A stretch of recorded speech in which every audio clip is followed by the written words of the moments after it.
Hello everyone, मैं ममता रांची झारखंड से। आज के इस व्लॉग में मैं आपका स्वागत करती हूँ। वैसे तो मैं छुट्टी का बेसब्री से इंतज़ार करती हूँ कि छुट्टी होगी तो मैं बहुत सारा काम करूँगी, लेकिन आज मेरी छुट्टी थी पर मुझे बहुत आलसी जैसा फ़ील हो रहा था। मतलब लग रहा था कि बेड पे ही पड़ी रहूँ। लेकिन खैर फेस्टिवल था तो मुझे उठना ही था और उठ कर ना मैं तैयार हो गई नहा कर। मॉर्निंग का मैंने सब कुछ काम कर लिया था, ब्रेकफास्ट वगैरह बना के रेडी रखा था कि पूजा करने के बाद फिर हम लोग ब्रेकफास्ट करेंगे। तो आज एक अच्छा दिन था, शुभ दिन था, रक्षाबंधन का दिन था। तो भाइयों को तो राखी बांधने का मौका नहीं मिला और कई सालों से मैं नहीं बांध पा रही हूँ। उसके बहुत सारे कारण हैं, छुट्टियाँ नहीं रहती है, मैं नहीं जा नहीं पाती हूँ टाइम पे। तो क्या करूँ, बस घर पे ही अपना पूजा पाठ करके खुद को संतुष्ट कर लेती हूँ, क्योंकि ये एक ऐसा दिन है या और भी बहुत सारे फेस्टिवल्स ऐसे आते हैं जब मन दुखी हो जाता है, क्योंकि माँ पापा से नहीं मिल पाओ या जा नहीं पाओ, क्योंकि जो आपके जीवन में सबसे बड़ा अहमियत रखते हैं उनसे आप थोड़ा सी छुट्टी और काम के वजह से आप मिल नहीं पाते हो तो ये बड़ा तकलीफ़ देता है। तो वो लेकिन क्या करें, मन को मार के बहुत सारा चीज़ एडजस्ट करना पड़ता है। कहते हैं कि लड़कियों की शादी के बाद ज़िंदगी बदल जाती है, सचमुच बदल जाती है। आप जब घर पे रहते थे तो इन सब चीज़ों के लिए आपको तरसना नहीं पड़ता था, लेकिन आज देखिए ऐसा सिचुएशन आता है कि बहुत सारा ऐसा मौका आता है जब आप जाना चाहते हैं लेकिन जा नहीं पाते हैं।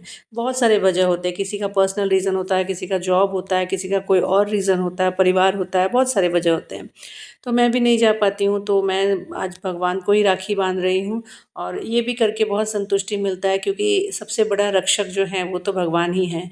और मैंने अपने पर्सनल जीवन में भी इस बात को अनुभव किया है कि जब जब मैं परेशान हुई हूँ, मतलब हारी हूँ, थकी हूँ, तो बस एकमात्र सहारा मुझे ईश्वर का दिखा और ईश्वर मुझे कभी गिरने नहीं दिया, किसी के सामने भी हाथ फैलाने नहीं दिया। इस बात के लिए तो मैं हमेशा थैंकफुल रहती हूँ, क्योंकि सबसे बड़ा आपको अगर कोई संभाल सकता है ना तो वो आपका ईश्वर है, वो आपका भगवान है।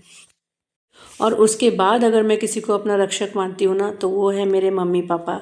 मतलब आज के समय में भी इतना, मतलब हमारा उम्र हो गया है, पापा का भी उम्र हो गया है, लेकिन आज भी अगर मुझे कोई तकलीफ़ हो ना, अगर मैं याद करूँ कि हाँ मतलब ऐसी बात है मैं अपने पापा से शेयर करूँ, तो वो एक ऐसे इंसान है ना, वो तुरंत पहुँच जाएंगे। मुझे याद है जब पिछले साल मेरी सर्जरी हुई थी स्पाइन की, तो उस वक्त मतलब आने के कंडीशन में पापा नहीं थे, बहुत सारी परेशानी थी, मम्मी को अकेले छोड़ कर आना, सब कुछ करना, मैनेज करना, लेकिन वो पहुंच गए और आ करके मुझे बिना देखे उनसे रहा नहीं गया। वो बोले कि नहीं, इतनी बड़ी सर्जरी हो रही है और मैं आऊँगी नहीं, आऊँगा नहीं।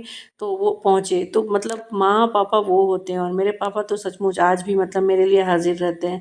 तो बहुत मिस करती हूँ इन सब चीज़ों को। तो आज देखिए मैंने ना हस्बैंड को भी लगा दिया था काम पे, क्योंकि और भी मुझे बहुत सारे काम थे, तो मैंने बोला आज थोड़ा सा सब्ज़ी वगैरह आप देख लो, तो वो भी रेडी हो गए। नॉर्मली वो नहीं तैयार होते हैं, लेकिन आज वो बोले कि ठीक है मैं कर देता हूँ। तो कर रहे हैं, और लेकिन इन लोग काम करते हैं तो मुझे थोड़ा टेंशन भी रहता है कि किचन वगैरह ना गंदा कर दे। तो लेकिन खैर साफ़ सफाई से ही करके वो गए हैं। और इसी बीच में मैं भी अपना थोड़ा सा एंजॉय कर रही थी। मेरी एक आदत है कि मैं किचन में रहती हूँ ना तो नाचती गाती रहती हूँ, मतलब कभी डांस करूँगी, कभी गाती रहूँगी, कभी गुनगुनाते रहूँगी। ये मेरी आदत है, या शायद खुद को खुश रखने का एक तरीका है, क्योंकि लाइफ में मैंने इतनी सारी परेशानियाँ, इतना कुछ देखा है ना, तो मैंने खुद को ढाल लिया। कहते हैं कि जो लोग बहुत मुस्कुराते हैं, बहुत खुश रहते हैं, उनके अंदर बहुत गम छिपा होता है। तो शायद मेरे अंदर भी ऐसा ही है, मैं बहुत अपने तकलीफ़ को दिखाती नहीं हूँ। अंदर मेरे भी बहुत सारी बातें चलती है, लेकिन मैं कभी भी अपने चेहरे पे एक्सप्रेस नहीं करती हूँ। मुझे देखकर कोई नहीं फ़ील करेगा कि हाँ, मुझे कोई परेशानी भी है।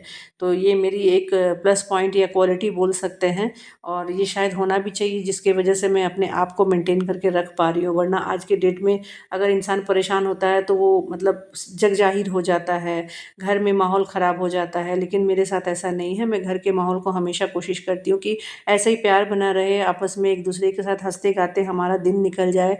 लाइफ में इंसान को और चाहिए क्या? क्योंकि ये ऐसे भी एक औरत जब अपने घर को छोड़ कर आती है ना, ससुराल को अपना घर बनाती है, बाकी लोगों को अपना घर मतलब में अपना फैमिली समझती है, तो उसको बहुत सारी चीज़ों में एडजस्ट करना पड़ता है। और हम औरतों के अंदर तो ये क्वालिटी है ही, मेरे अंदर तो है, मैं इस बात को मानती हूँ। मैं बहुत एडजस्ट करती हूँ बहुत सारी चीज़ों में। और यहाँ देखिए मैंने अपने थोड़ा प्लांट्स को भी देखभाल बीच में कर लिया। आज हस्बैंड को मन किया कि चलो थोड़ा सा इसमें दवाई वगैरह डाल देते हैं, तो वो भी हेल्प कर रहे थे। नॉर्मली ये काम भी वो नहीं करते हैं, ये सब मैं ही करती हूँ। और यहाँ पे प्लांट्स में कुछ पीले पत्ते भी हो गए थे, जिसको मैंने हटाया, क्योंकि मुझे प्लांट्स में पीले पत्ते बिल्कुल नहीं पसंद है। और इन सब चीज़ों को ना बीच बीच में साफ़ सफाई करते रहना चाहिए, देखभाल करते रहना चाहिए, क्योंकि जैसे इंसान अपना प्यार खोजता है ना, तो प्लांट्स भी देखभाल खोजते हैं, केयर खोजते हैं। इनको भी आप देखभाल करोगे ना तो ये बहुत अच्छे से ग्रो करेगा। तो इंसान को मतलब पेड़ पौधों से लगाव होना चाहिए। इनसे बहुत कुछ सीखने को मिलता है, क्योंकि पेड़ पौधा एक ऐसे आपके दोस्त हैं ना, ये आपसे जलेंगे नहीं, ये आपसे रूठेंगे नहीं।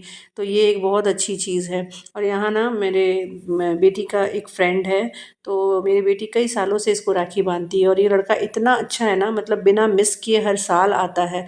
मतलब मैं थैंकफुल हूँ कि उसका मतलब कोई भाई नहीं है, लेकिन ये हमेशा टाइम पे आता है और राखी बंधवाता है।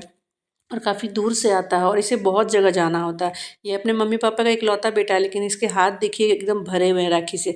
मतलब आप समझ रहे हैं कि मतलब ज़रूरी नहीं कि आपके पास अपना भाई बहन हो। आप अगर अच्छे इंसान हैं ना, तो आपके बहुत रिश्ते मिलेंगे, आपको बहुत रिश्ते मिलेंगे। हमारे पास तो भाई बहन हैं, लेकिन फिर भी हम लोग राखी बांध नहीं पाते, और किसी के पास नहीं है तो देखिए उसका कलाई राखी से भरा हुआ है। इसी को बोलते हैं समय का फेर।